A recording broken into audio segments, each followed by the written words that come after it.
Right now on Hoosier News Source, big changes are coming for IU athletics. Find out what IU's Associate Athletic Director has to say about IU's two new coaches. And hear the touching inspiration behind the new Little 500 board game. And I'll have when to expect strong to severe storms, heavy rain, and when you'll need to get back out that winter coat. Hoosier News Source starts now.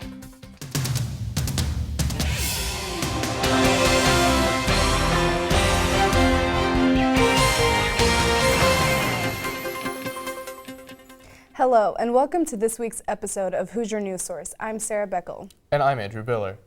The Filipino American Association held their annual Filipino Culture Night last Saturday. Tininkling, a traditional Filipino dance, is just one of the performances donors witnessed during the 2-hour program. The celebration of East Island culture cost $5 for students. The night included regional food and a variety of performances by musical groups from on and off campus. The group will send 30% of the money raised at the event to Midwest for a Million, an initiative with the goal of providing 1 million meals for Filipino children in need. Ann Castro, a child of a Filipino immigrant, taught the audience a little more about Filipino culture through her stand-up comedy routine. There's no word for him or her. So for all us Filipino Americans with our parents, a lot of times they mix it up. And she's just dancing. It's like, I like this song. Is this Justin Timberlake? I like her. It's always great when people are willing to share their culture with others through comedy, and for a good cause. Last month, a handful of protesters interrupted Provost Lauren Rebel's State of the Campus speech and demanded IU be made a sanctuary campus and offer special protections to undocumented students. Now, a controversial Indiana bill that would make sanctuary campuses illegal has moved out of committee and is awaiting a hearing in the full chamber. The law would bring public campuses into harmony with the existing sanctuary cities statute, which prevents government entities from adopting sanctuary status. The university has stated they will continue to comply with state and federal laws on this issue. IU basketball and football will both start next season with new coaches.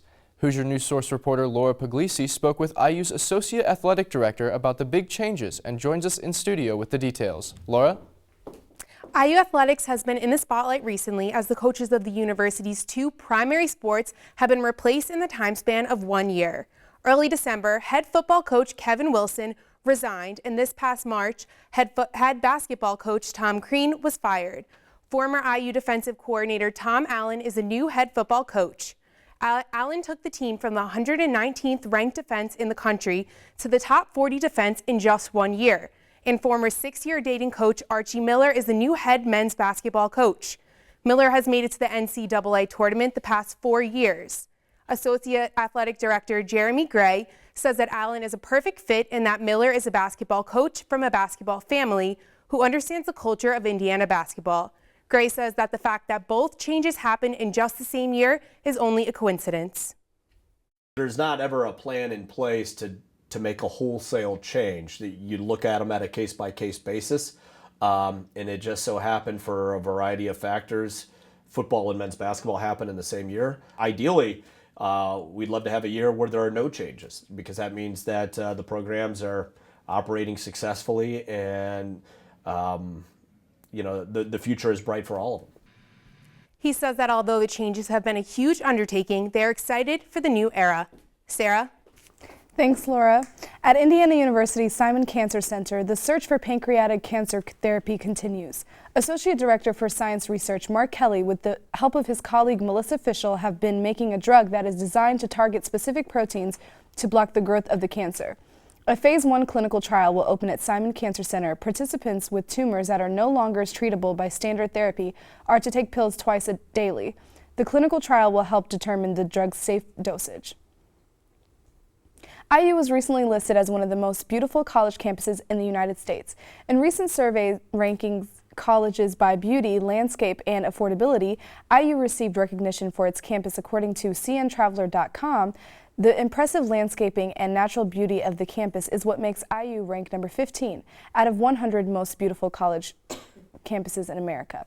It also ranked number 15 in Best Colleges 50 Most Amazing College Campuses of 2017. Readers of USA Today placed IU in second place in a list of top 10 beautiful college campuses.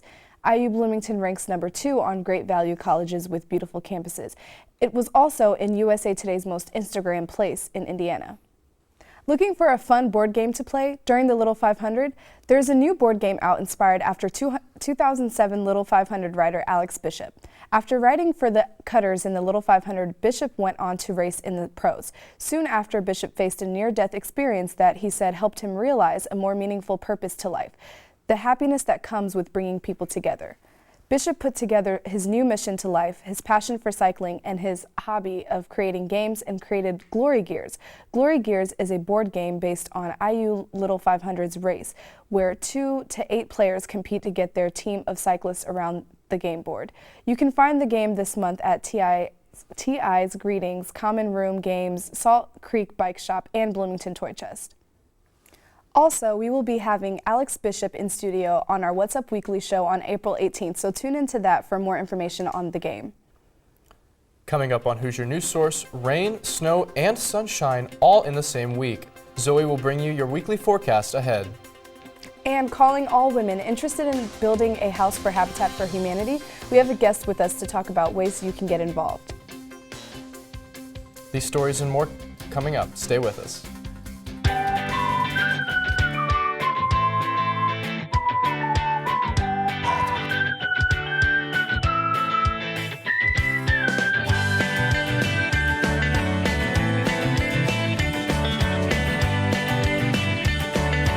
It's an honor to be here.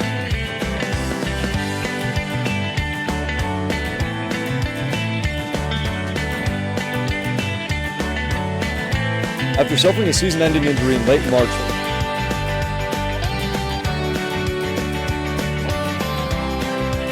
as you can see behind me.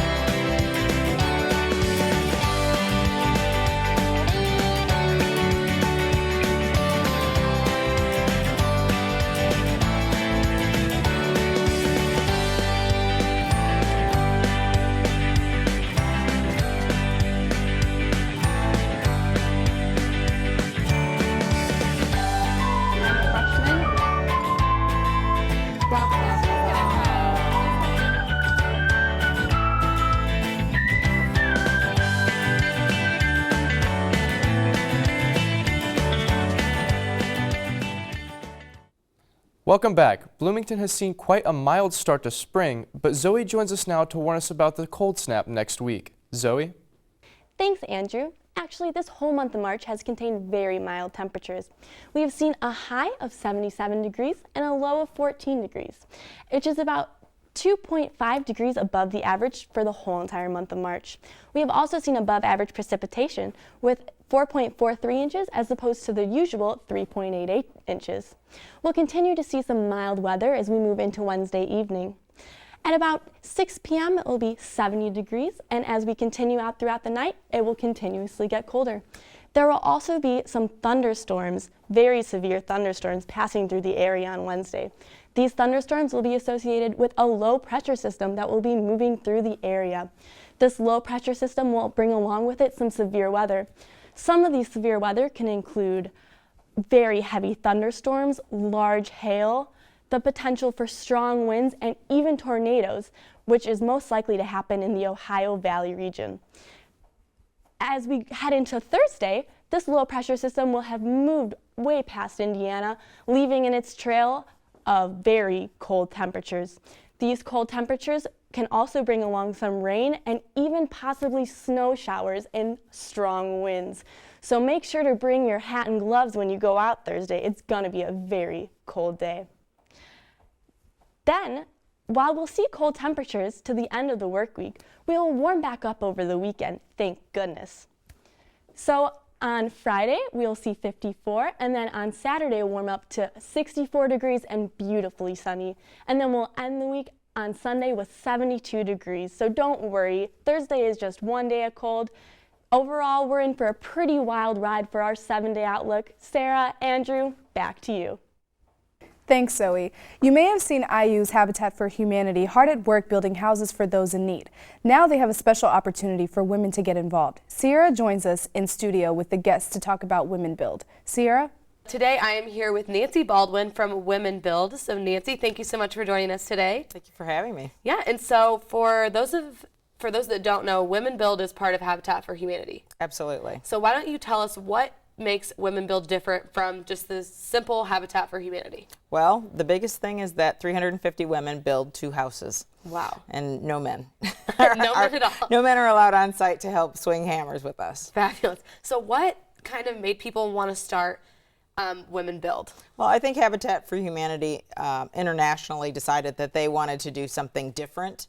And back in 1998, they chose to have this Women Build. They didn't do it quite to the blitz build that we do now, because we build 2 houses in 14 days. Wow. But that was kind of the catalyst that started it. We started fundraising for it and making our women, or having our women help us pay for the materials and the cost of the land for the homes as well.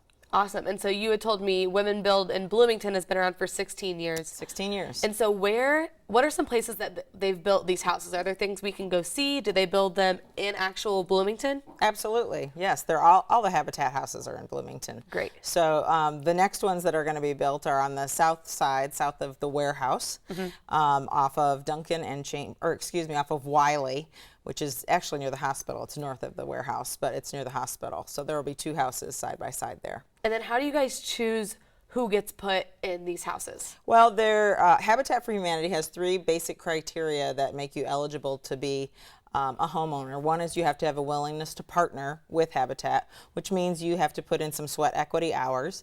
The second is that you have to have a need for housing. It could be that you're living in an overcrowded situation. It could be that you're living in a poorly run situation, which you have holes in your floors, bad heating, you're spending a lot of money that way. And the third reason is, or the third criteria is that you have to have a way to pay for it. So you have to have some kind of income. Okay, so just because you build the house doesn't mean they're getting it for free for the rest of their life. They're absolutely not getting it for free. They will have an interest-free mortgage. Okay. So they do pay for the houses. This is a hand up, not a handout. Great, that's awesome. And so what do they determine what the house looks like, or Habitat builds it for them and then they get to live in it? Or are they kind of part of building that floor plan? There are certain floor plans that you have depending on the size of your family. Okay. Depends on how many bedrooms you get. These are very affordable houses. They're very simple houses. And you get to decide if you want more windows, or if you want air conditioning versus fans and things like that. So a lot of Habitat homeowners do get to decide what color their house is, what color their front doors are, what kind of lights they want, things like that. But it's not like a custom home. Right. Awesome. And so since Women Build is built by women, so only the women that are being given this house get to build. The guy has to kind of sit out if he's involved. Actually, if there is a father in the story, he does get to build with us on that build only. So the one yeah, exception. exactly. And we actually have electricians and HVAC and plumbers come in too. Okay. Because those are licensed professionals, and we have to have those, but we do everything else. That's a relief. Yeah. And so the Women Build this year starts the last week of April? It starts on April 28th and runs through May the 13th. And so how can people get involved if they're interested, the women getting interested in doing this? They can go to the Habitat for Humanity, the Monroe County Habitat for Humanity website, which is monroecountyhabitat.org. And on there they can see there's a link to our Women Build page, and they can sign up right there, join a team, and start fundraising. Each woman has to raise a minimum of $250. Wow. And that all goes towards building the house? Absolutely. That's so awesome. Great. Well, you guys heard it here first. If you want to get involved with Habitat for Humanity Women Build, head over to that website, and we look forward to seeing what we can do for the community. Many IU sports teams were back in action this weekend. IUS-TV sports reporter Austin Matricardi joins us in studio with the highlights. This past weekend, the men's golf team hosted their lone home tournament with 14 teams in attendance. The Hoosiers entered day 2 of the tournament on Saturday in 4th place after Brock Oxenreiter matched his season best score with a 4 under 67 on day 1. Round 3 on Saturday saw 3 of Indiana's 5 players finish in the top 12, contributing to the team score of 859. After rounds of 72 and 71 on Friday, redshirt junior Jake Brown continued with consistency in round 3, posting a 1 under score of 70, closing the tournament with an even to par score of 213 and a tie for 8th place. Redshirt sophomore Jack Sparrow registered 3 birdies and 1 bogey to finish the day at 2 under par for the round and 2 over for the tournament, giving him the best finish of his career at a tie for 12th. The Hoosiers walked away from the tournament with a runner-up finish to the Charlotte 49ers. The golf team now has 2 weeks to prepare for the Boilermaker Intercollegiate Tournament in West Lafayette on the 15th and 16th of April. The IU baseball team looked to stay undefeated in Big Ten play when they took on the Nebraska Cornhuskers at home this past weekend. Jonathan Stever had a strong start on Friday for Indiana, giving up 2 earned runs over 6 1/3 while striking out 4 batters. The Hoosier bullpen combined to give up 4 earned runs in the 8th inning, which proved to be the difference in the game, with the Huskers winning 7-3. On Saturday, the Hoosier offense couldn't back up a strong start from pitcher Brian Hobby, who allowed 2 earned runs over 6 innings and also collected 3 strikeouts. The Hoosiers would drop that game 3-1. Paulie Milto took the mound for IU on Sunday, giving up just 1 earned run over 6 1/3 and striking out 5. The Hoosiers threatened to score on multiple occasions, but could only scratch 1 run across. The game ended in a 1-1 tie due to Nebraska's travel curfew, so Indiana avoided the sweep. The baseball team hits the road this weekend for a 3-game series against Purdue. That's all for This Week in Sports. Back to you guys at the desk. That's all we have for you this week. For more campus and local news, visit our website at iustv.com. And don't forget to like us on social media. Like us on Facebook at IUSTV News and follow us on Twitter at Hoosier NW Source. From all of us here at IUSTV, thanks for watching, and we'll see you next week.